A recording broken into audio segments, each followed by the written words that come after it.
Hello!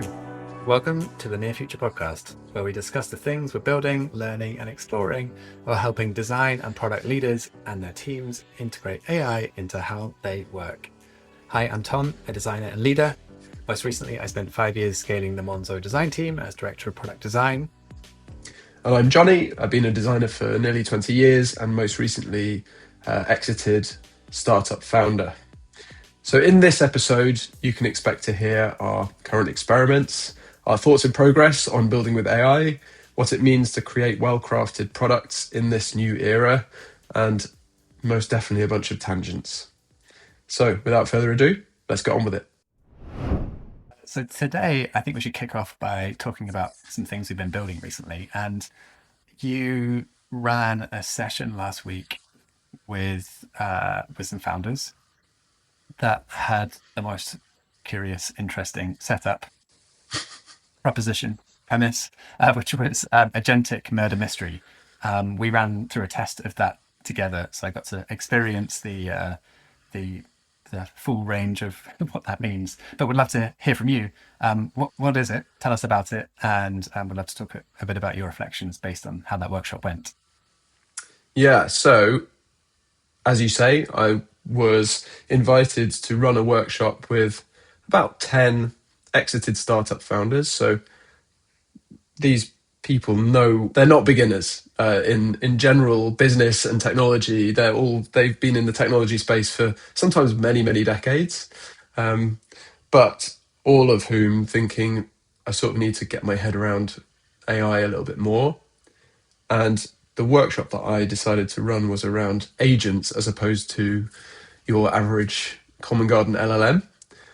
So, and Tom, we've been working with companies on helping them understand agents for a little while now, and it's taken me quite a long time to actually put together a definition of agent that I'm happy with. And so what it is about an agent, because we hear agents all the time, so you can't move for reading about agents. I feel like everyone should have an agent. You know, we're all agents everywhere. If you're not building with agents, what are you even doing? You know, it's actually very difficult to know what that means. So, you know, as with all of these things, like you know that you've got to prepare this. It was an hour and a half long. 95% of that time was like playing around with stuff to get to a point where I felt like I knew my material in my head. And then the last 5% was putting together some slides and actually trying to describe it. Except this time, I decided with Mike, the guy that I was running it for, that we should build a sort of a proof of concept of what agents can do and all of these qualities that an agent can have that a normal LLM might not, to make it clear what these things are capable of.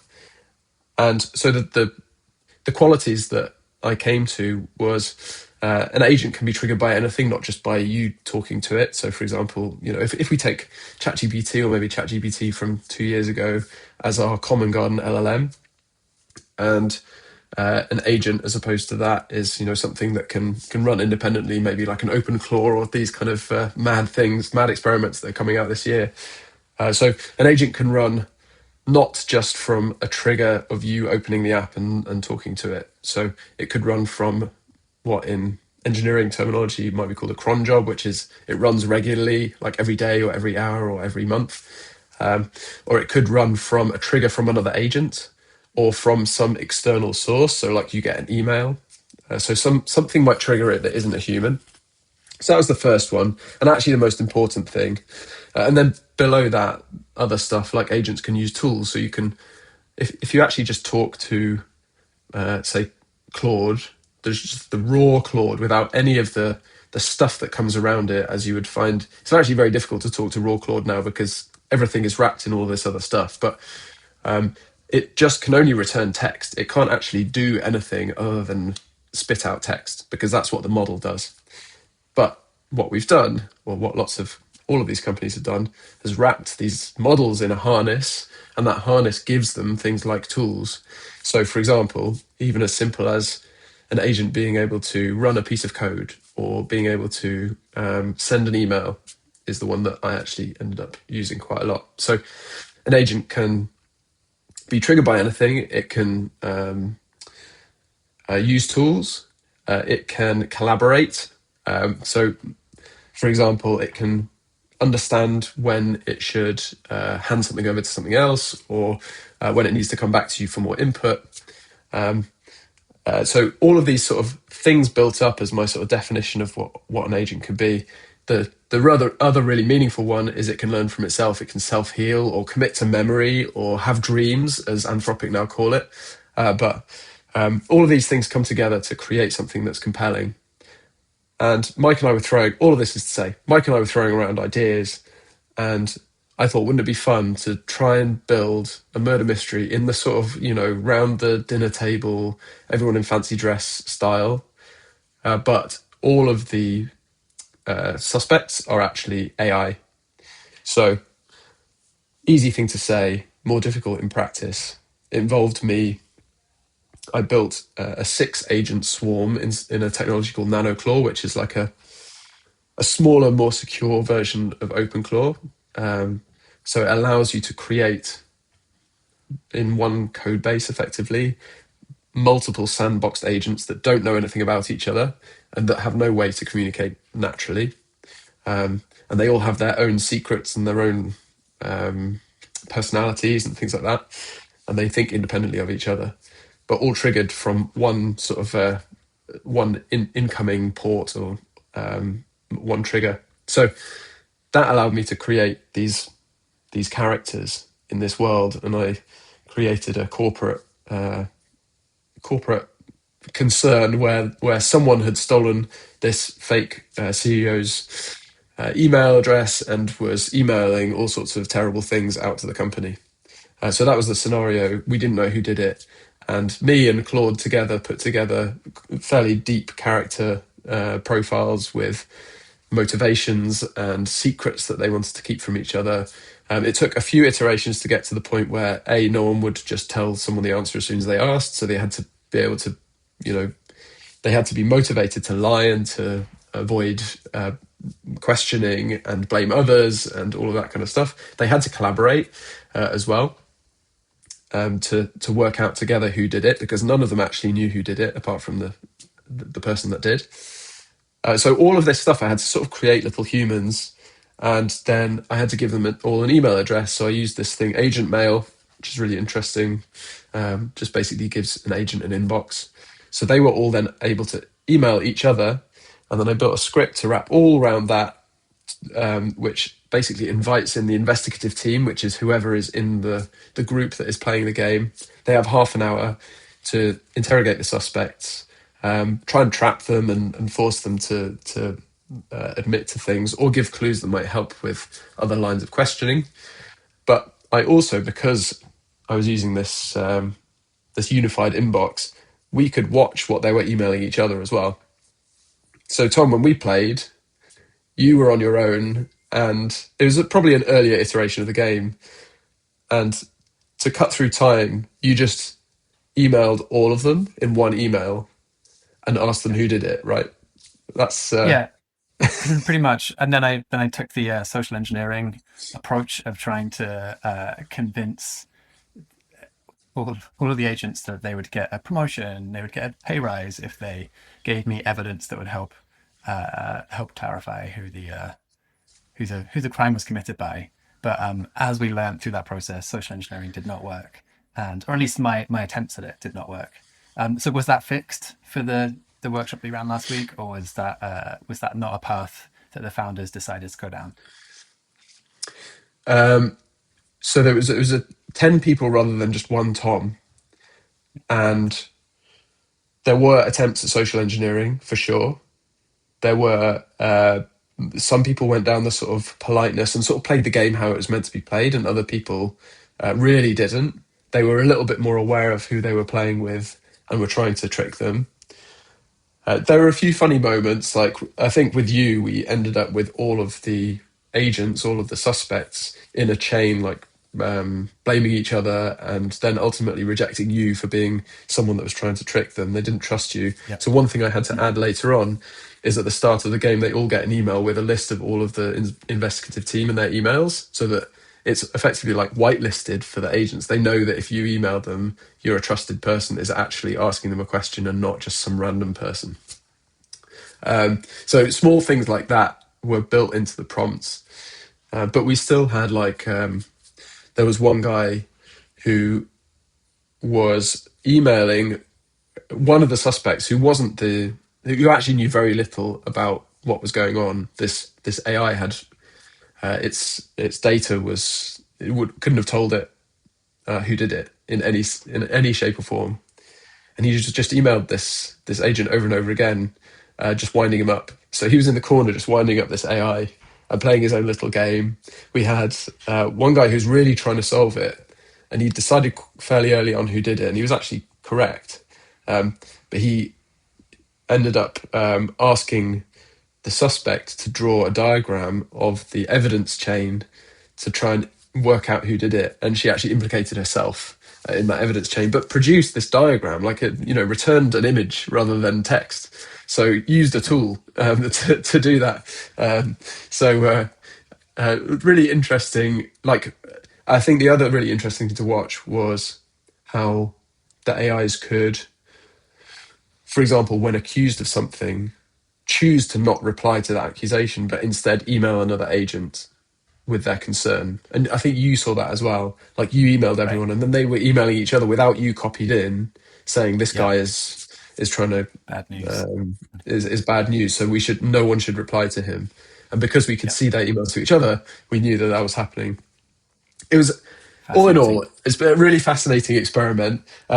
I I was amazed that I even built something that was playable, and the game mechanics sort of ended up working there or thereabouts.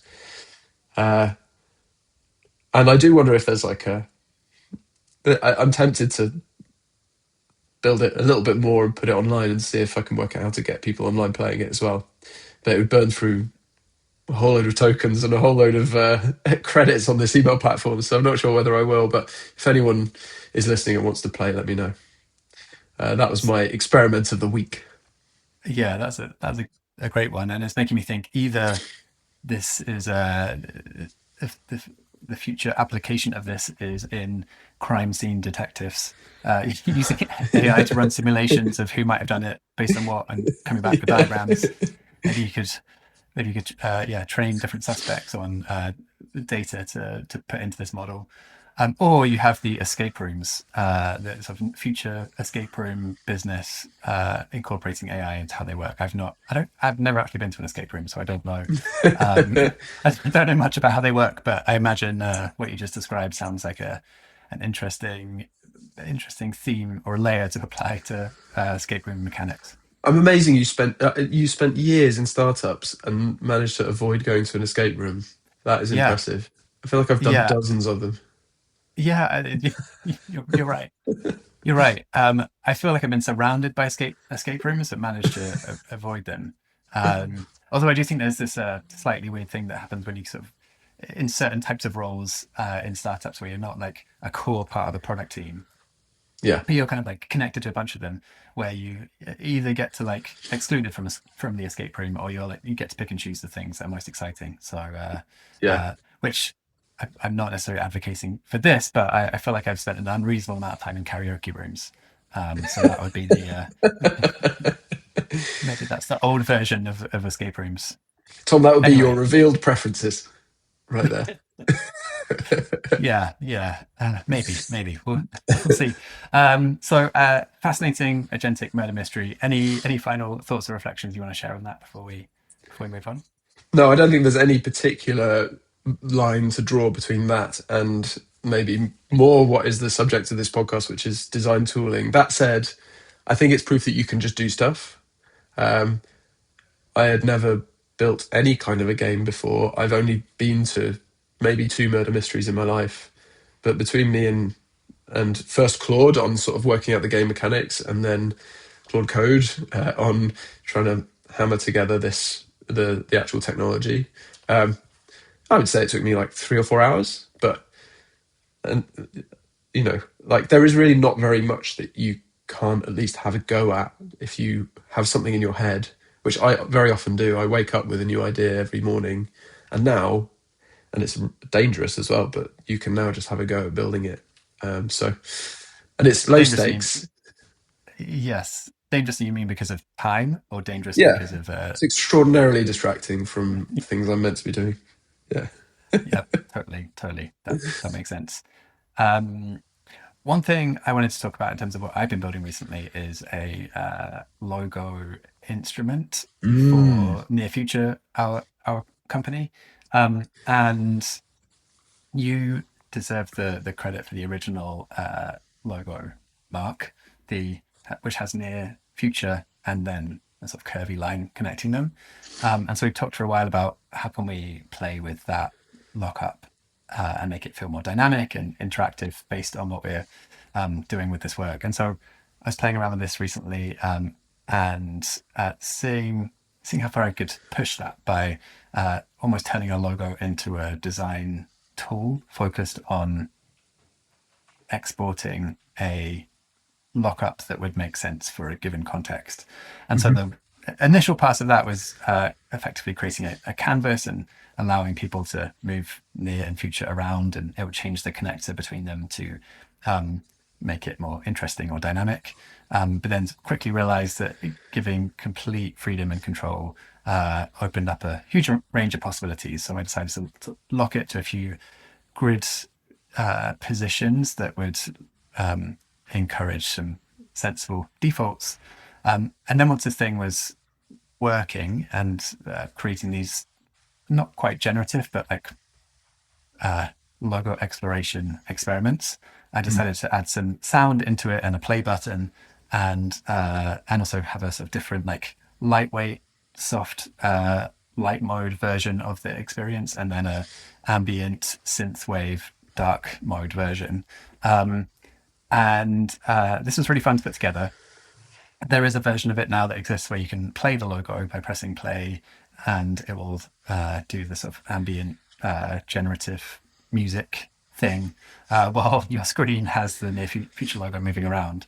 Um, and that's something I built recently, built in Claude Code mostly. But I think the fun thing for me about that was thinking about this new set of possibilities that open up with. I'm not a logo expert or branding expert, but although I have created my fair share of those assets in the past. But starting to think about like, oh, what if we do this? What if we do this? Then the chain of possibilities that it unlocks feels like super interesting and exciting. Mm. And so the idea of rather than starting from the place of like, oh, how could I extend my logo into being more dynamic in these different mediums? It's more about what if I could just play my logo, or what if I could, as an instrument, I mean, and perhaps it's taking the sounds that I'm interested in creating and sort of working back to get the visual from that. Um, so I feel like this is very much in experimentation territory, but I think it's opened up a lot of interesting questions for me about what the future of tooling for that kind of stuff is, when you can make something that feels a bit more like a toy, producing an output that is legitimate on its own. Yeah. Yeah, but there's maybe a question mark about quality and quality control, but we can sort of handle that separately. But super cool to play around with and super fun to experiment with what these specific tool use cases could be. Yeah. The speed with which you can make a little tool for something and even add something that is, adding sound or music to a logo is not broadly applicable.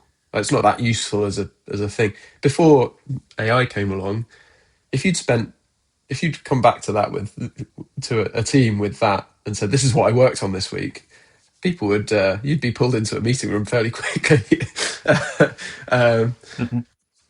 but I feel like one thing that is so powerful about what design is and how it moves is it's non-linear, and it requires these sort of wanderings and these experiments to exist, so that things so you find things that don't work, and then you can sort of bring what works back into something, and the end result might not have sound directly, or not use very much of what you built as an inspiration, but something was pulled from it that added value.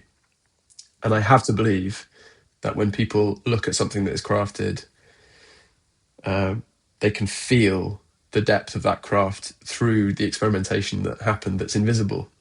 You can't actually see all those experiments and you can't see what didn't work, but you feel it through the quality that and of the end result. Um, and so like that might have been loads more rectangles in Figma or like something different in the past, and now it can be software that is built, ephemeral software that's built and thrown away to explore an idea or take something in a direction or just sort of make a joke. I remember in the really early days of my agency career, we used Photoshop day to day for the work, but also used Photoshop to make birthday cards of each other and all sorts of other things like gags and things like that. And that was as good for learning how to create stuff, learning judgment, all that kind of thing, as the actual work. So I don't know. It's a very romantic ideal to be able to just create software for fun. But that's maybe what it should always have been, and now we get to do it as well. And it's not just people that can write the code themselves. So yeah, I've really enjoyed playing with your instrument. I remember you sending it to me, and I was like trying to play it on my phone because I was on the go. Um, it's way more joy, I think, than looking at like a static brand deck or mock. Yeah. Yeah. Thank you. Thank you. That that that's an interesting word as well. Joy. It was a lot more fun to make as well. Yeah. And a lot more fun to yeah, push your thinking in a different direction to see what would come out the other end. Um, yeah, it's a really interesting space around that concept of craft and good craft, and I know that is a very overblown term these Mm, days. Um, but I think it's also something that we both care a lot about. mm. So I'm curious, when you think of craft, what does that mean to you? And are there any specific examples of well-crafted products that are part of your regular usage? Yeah, I found myself this weekend reading Dieter Ram's 10 Principles of Good Design once again. And the reason why I did Classic. this weekend was last week, towards the end of last week, I received my Poem 1, which is Oh a piece yeah, of hardware that a guy called Matt Webb, who ran Berg back in the day, which was fan. this like mad cool design consultancy as I was a junior designer that were building hardware. They were doing client work, but also building hardware, including this thing called Little Printer, which I think I looked at and just decided I couldn't afford because it was like 100 quid. And I was being paid 18 grand a year or something. And I was like, no, I need to eat. But stared at this thing and was like, this is an amazing idea. And it was just a receipt printer with a piece of software wrapped in a beautiful case. So it was like really nice looking. And the software would print a face on the receipt, but then you could program things like a daily update. So it would print out, top tweets and the weather and things like that on this daily thing, and it would print your bit of receipt paper. You'd rip it off, and then there would be a fresh face that would turn up. Uh, and I mean, if you haven't heard of it, Google it. It's really delightful, truly delightful. Anyway, I never bought one. And so when Matt announced a couple of years ago that he was building a new bit of hardware, and the idea of it was a clock that would give you a rhyming couplet or a haiku rhyming couplet every minute, which would tell you the time. I was like, I mean, just take my money. Where's the Kickstarter? I need a piece of Matt Webb hardware, and that was I don't know the exact date, but that was maybe 2 years ago that he announced that, and I bought one, and it just arrived. So 2 years, Amazing. Yeah. and the technology in this clock is like a time capsule of AI 2 years ago. It's like I'm not sure if it's GPT 3.5 or 4, that one of those sort of era um, models that has generated all of these rhyming couplets. And I remember back at at the time it was like fascinating that these models could even rhyme. You know, like we were in that era of like, oh my god, like Mhm. I just rewrote my PRD in Pirates. How funny is that? Or I remember one of my Mhm. first things. My dad's a vicar. I remember one of the first things I did was write a sermon one Sunday. I was like, just in case you forgot your sermon, here's a sermon. Um, and I added some jokes into it. Luckily, he thinks that kind of thing's funny. Anyway, I got this clock this week, and it's very nice. It's a very simple piece of technology, really. It's like got an e-ink display in it, and it says the rhyming couplet. And it made me think that this is at once technologically not that extraordinary. You know, there's what AI can do now versus then. You know, it's a completely different world, but at the same time, it feels so sort of timeless and precious and important at the same time. And I feel like I'm going to be looking at that clock for a decade, or for as long as Matt Webb puts more money in the LLM. I don't know how he's running it, but uh, it just made me think like, what is the value of that? Feels crafted. That feels like a crafted piece of technology. And it's hardware, so it's going to feel like a little bit more tangible, I suppose, as well. But that I feel like that will last now, even though it's not extraordinary from a technological point of view. So it Mhm. just made me think like, what the Dieter Rams say about what design is and what good value or good design is. And there is a rule about design being built to last, I think it is. So that's one of those things that it's hard to point at much today, definitely software wise, that you can think that is definitely going to be around in even a year's time. It's really hard. Um, and I have to believe that the things that will stick around will have been worked on and worked on and worked on and worked on and worked on to the point where they are the perfect embodiment of what they needed to be. They're just enough design. They're design that is built to last. They're functional and aesthetic and etc. etc. etc. That comes out of iterations and failed experiments and things going wrong and constraints and all of this kind of stuff. That it feels like a lot of what what is being built at the moment has none of that. There's no constraints. There are not many failed experiments because everything is possible to build. Um, the models don't have a good understanding of the user, so by definition, they can't be just enough design. They actually overbuild everything. So, um, so I suppose like that is my best example. I can't find much in software land that I am delighted by and feel like I will definitely use in a year's time. But yeah, a clock. There we go. That's my answer. Super cool. And maybe I was following in the trend that you started, but I also bought a poem clock. Ah, It's like so I got an email saying it will arrive, I think next week. okay, And awesome. I won't be at home, so hopefully it will still arrive and I'll still get access to it because I'm really excited to take it out too. But yeah, I fondly remember the little printer era as well, and I didn't have one personally myself, but I did work at a design agency that had one, and it was super fun for running experiments and just yeah, all the stuff that Berg worked on was very inspiring and exciting about what was possible. Yeah, Um, I think that's a yeah. I really like the callback to Dieter Rams, and I've sort of been thinking. So I've been helping a company hiring designers recently. So I hired three designers with them, and was going through the process of hiring a head of design. And I thought that would I thought the time that I had spent previously doing that would sort of extend pretty naturally to what is happening right now. But it was a really interesting glimpse into the current landscape of how AI adds noise on both sides of the hiring process. And that's less yeah, about a product, but more the sort of landscape of trying to evaluate good designers and also companies being clear about what it actually is that they're like, what is the role, the unique role that design can play at those companies.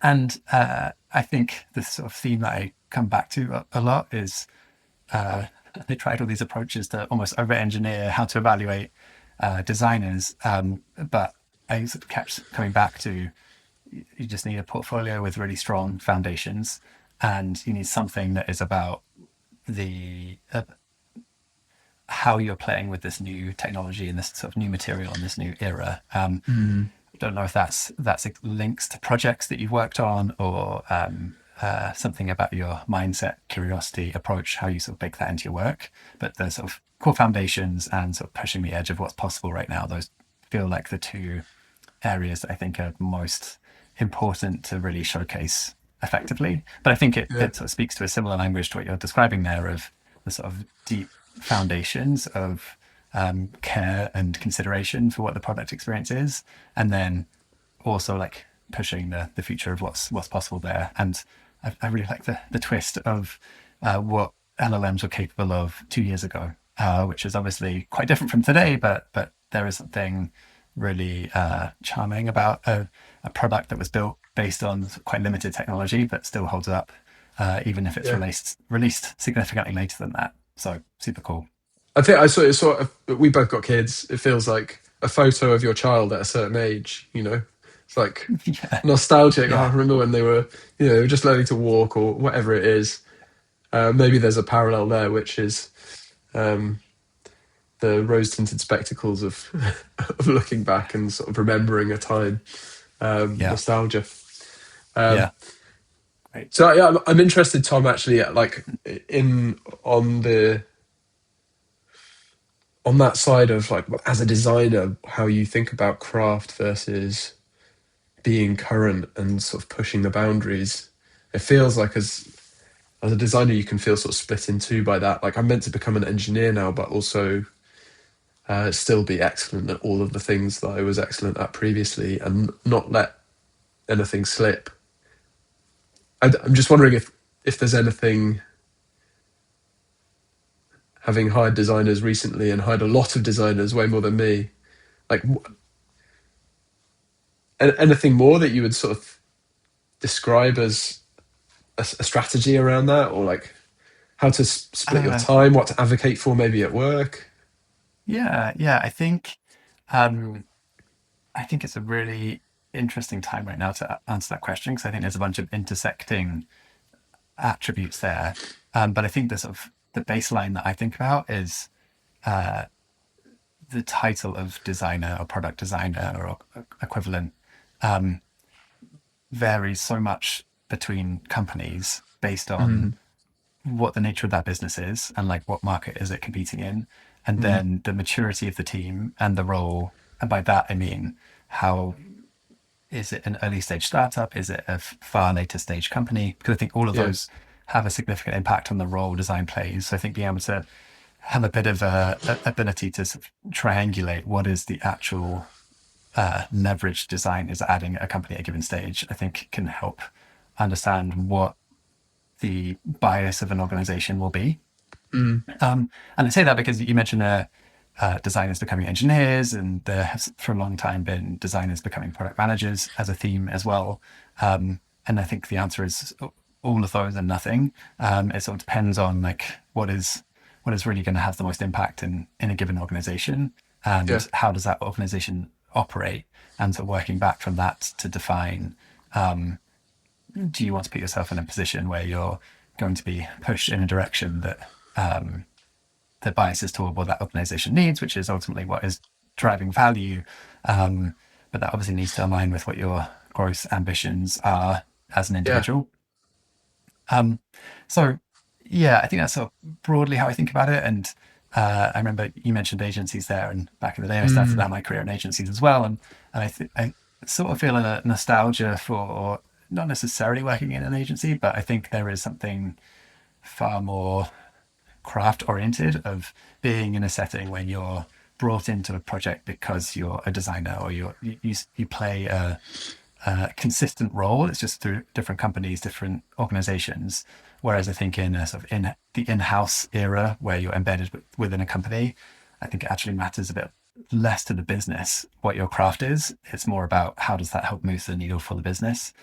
Yeah, And I think there's sort of a default assumption that a product designer is performing a similar role at any of those organizations. But I think in the in-house world, especially in this AI landscape, that is being pushed and distorted into ways that I think can be really exciting and liberating for lots of people, but can also unintentionally box people into the shape of a role that doesn't fit right for them. And I yeah, don't think there's a really right or wrong answer to that. I think it helps to be deliberate about what kind of shape you want to be and be more sort of yeah, aware of your own biases as a designer, and then look for organizations that align well with that, or hiring managers that align well with that. yeah. But yeah, that's sort of broadly how I think about it. I think if you read Twitter, there's this very loud, almost definitely minority of designers who are sort of design engineer coded, and um, finally, and I'm probably one of them actually. Finally, I'm getting to do all the things that I've long been frustrated with the design process being lossy and being slow and imperfect, while it's been in a separate tool and a separate source of truth and all of that kind of stuff. And that's why these great big design ops teams have been built at scaled companies around that translation layer between your Figma components and your components in code and all of that kind of stuff. And now all of those people, um, say 10 or 20% of designers are like, great, now we get to just go into code and we can leave everything else behind. And I have written blog posts where I've said that, and I feel like that's sort of where I've found myself naturally. And it's really easy to see confirmation bias when you read that. And I'm sure as designers that are less comfortable in that world, to feel panicky that like suddenly I've got to be really technical as well. And I wonder now, my thinking has evolved maybe slightly, um, around these like archetypes, and actually a design team can have different archetypes that all fit together nicely within one team, as has always been the case, probably. So this isn't an original thought necessarily, but we start to have designers that are a little bit more design engineering and work in the design ops space, and that starts to look more like building tools for other designers, um, and supporting code-based design tools on some level, so that other designers that aren't as interested in getting into the technical side can still be creative and solve actual problems that customers need, without too much of a sort of relearning process to have to suddenly do it all in the terminal, for example. So I'm sort of excited about that, because that will hopefully let everyone still be who they want to be. But there is a real risk, I think, in the short term that everyone sort of flocks to the next hotness or the next thing that is going to disrupt all our jobs if we're not good at it, and all of that kind of thing. And maybe in reality, nothing is ever as brilliant or terrible as everyone thinks it is. And Yes. Yeah. I I don't yeah, I think that's a really interesting observation. I think that design engineering in particular, I think of as a bit of a spectrum. And I think you're absolutely right that there's, for lots of people, this has unlocked huge exciting gains in what designers are capable of doing. And I started my career, like I did computer science at university, and sort of started out more technical, and then sort of transitioned away from that in time. Although now I feel like in the last year or two I've been returning to that a lot, and it's very exciting. Um, but I think it's important for designers to be able to be comfortable enough operating with the material of the medium that they're working in. But I don't necessarily think that needs to make every single designer a hardcore design engineer. mm, But I am with you on the idea that having this fictional abstraction of a Figma design system and then what is actually in code, and then a whole team built around moving from one abstraction to another, feels very inefficient and very yeah, very unnecessary at this stage. Um, but how we navigate that transition, I think, is going to be interesting to watch unfold. yeah, and closing that gap with software over with training everyone to be suddenly good in an IDE, and like everyone's now main design tool is cursor. That doesn't feel realistic. Yeah, But some subset might be, and they're helping to bring the rest of bring the yeah, design process to the rest of the team a little bit more. yeah. I do think on the topic of craft, I've gone back and forth with design process and what kind of how much process is necessary or not. And I think more recently I've come to the conclusion that it's less about process and more about two different modes of craft. Mm. I think of craft being practice and craft as polish. And Mm. I think polish to me is holding a high bar for the output of what ships to customers, like what makes it into that final product. Um, but I think there's a bit of a danger of only viewing craft as that polished experience, polished layer, and not focusing as much on craft as practice. And for me, practice is it's like going to the gym.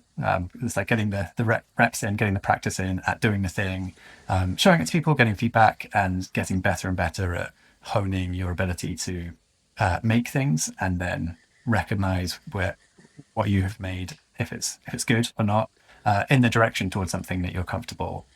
shipping. And so for me, looking at it through that lens, I think design or design engineers, well, you don't need to be a design engineer, but like getting some practice in of playing with code, working with code, just to get somewhat familiar and get slightly more comfortable in it is does feel important to me, even if you're not actually wanting to reach the stage where you're regularly shipping PRs. Yeah. But I also think it's helpful for us as a industry to at large to have more language around where is craft helping you develop your practice and where is it about like the end thing that is reaching customers, because I think those are two quite different modes and two quite different ways of evaluating what is useful, what is valuable as part of Yeah. that. Yeah. Yeah. So craft as a descriptor of your craft. So craft as a descriptor of a person or their Yeah, ability versus craft as a descriptor of an object or like a thing. It is crafted versus yeah, I am crafting. Maybe that.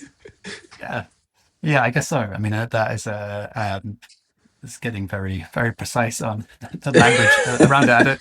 That wasn't necessarily my intention with this. It was, I think, it was more just to open up the idea that I think there's such a focus right now, especially going back to the recruiting Mm. topic. So many teams are recruiting designs with high craft, and I think the definition of what craft means in that context varies a lot based on an organization or what that means. And I do think it's important to hold a high bar for craft in terms of what ships to customers or like product Yeah. changes that are made, which I think is ultimately about like how taste is applied or judgment is applied to what launches. I think there's more stuff that probably could be reduced down or refined, and probably going back to your Dieter Rams principles. That's probably the home for Dieter Rams's principles is Yeah. in that sort of craft as polish. Um, but but yeah, I think you're never going to get to that shape, or you're going to put too much pressure on yourself to get to that shape without the practice, without being comfortable trying things, making stuff for the sake of experimentation and progress. I think Yeah. what I was describing with the logo instrument earlier, that is kind of a flavor of that for me, where Yeah. it's probably not comfortable like publishing it or posting it in a like this is a polished logo that I feel proud to ship to the world. But in terms Mm. of my craft practice, I think it's like helped me grow a lot in exploring these Yeah. tools and how it's sort of shifted the possibilities of what I can make with them. Yeah. I think that comes back to the most crafted things are the result of a craft practice come to fruition. Yeah, Like that, yeah, it feels like they're inseparable. Like you, I don't think this is gatekeepy to say something that feels good must have been created by someone that has a good craft practice, maybe, or like the vast majority. Um, I hope. Like that gives me hope. I suppose that gives me hope for all of us that there is yeah, still some arbitrage left for humans who care about stuff to be better than machines for a while yet.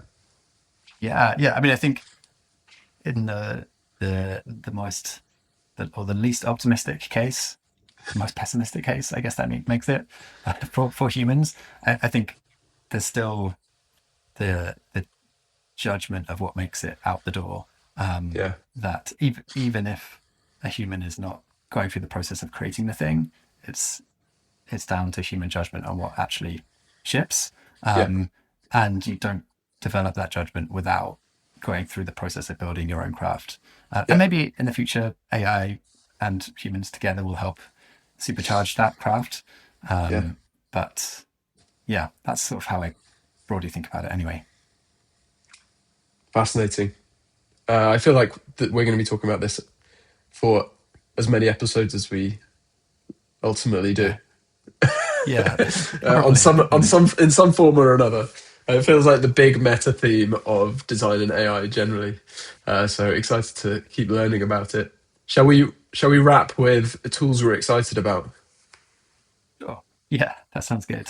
Um, and, uh, and by the way, if you're listening to this and get and sick of hearing the word craft, I don't know how many times we've mentioned that word in this episode so far. Uh, we might continue to talk about this as a sort of general topic, but it's I don't think it will go quite as deep as this every time. But in terms of tools, and to sort of completely contradict what I just said, the tools I'm curious to explore at the moment. One is Flora AI. I've been using it a bit recently.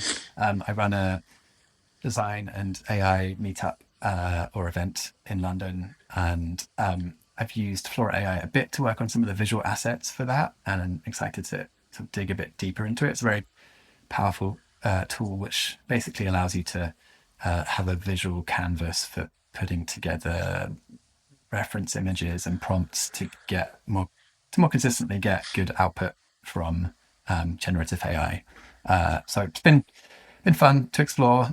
Although I've my visual emphasis there has been more towards quite basic visual outputs rather than the sort of shiny futuristic worlds. It's more the sort of pixels on a pixel art era things, which I don't know what that says about anything, but kind of interesting to use a tool for it.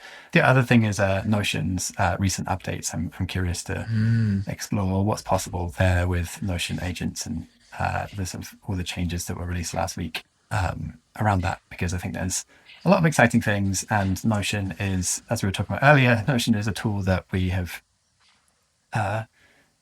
learned to we sort of try taking a slice away and exploring what's possible with local markdown files and roll your own DIY knowledge management systems. But Notion keeps coming back as this vital infrastructure piece, and so I'm excited by what we might be able to do with plugging agentic capabilities into there and what that might look like next. So yeah, those are two things I'm exploring. How about you, Jonny?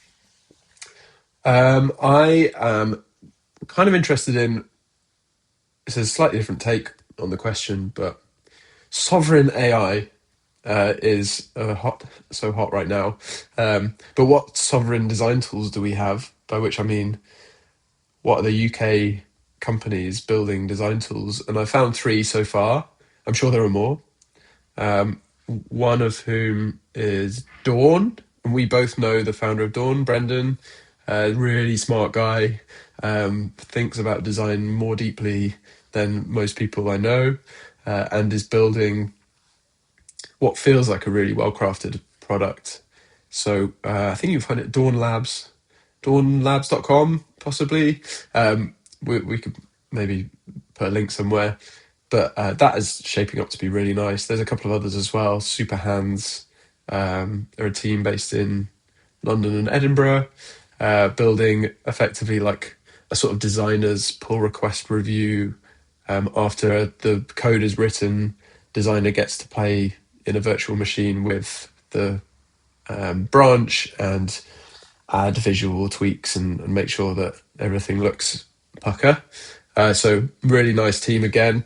And then Dessen, who are a team that I think have moved from Canada to London, been invested in by the investors that once invested in me. So met them through the investor network and excited about what they're doing as well. They basically pull in your code, and I think you are actually using your actual code. I'm not sure if it's your code or like a facsimile of your code, but that you can then design using the real components in your code base, which is a kind of like the promise that a lot of these tools seem to be wanting to make, but Destin seems to be pretty far ahead. So playing with, or excited to play with, those three. Yeah, and just the design tooling space is mad at the moment, so I'm sure there'll be loads more next week. Amazing. Yeah, those three all sound really interesting. And yeah, Brendan specifically, I know is he lives very close by, so big fan of his work, and yeah, great to see all the things that are happening in the space. Yeah, London AI and design is really fun at the moment. Just lots going on. So Yeah, yeah, I'm London maxing. I'm doing so much London maxing. amazing. You have to Right. give us your tips. Yeah, let's wrap up here. Thank you so much, Jonny. It's great chatting with you. Great putting this together, and yeah, let's wrap up there. Expect another episode soon. Thanks, everyone.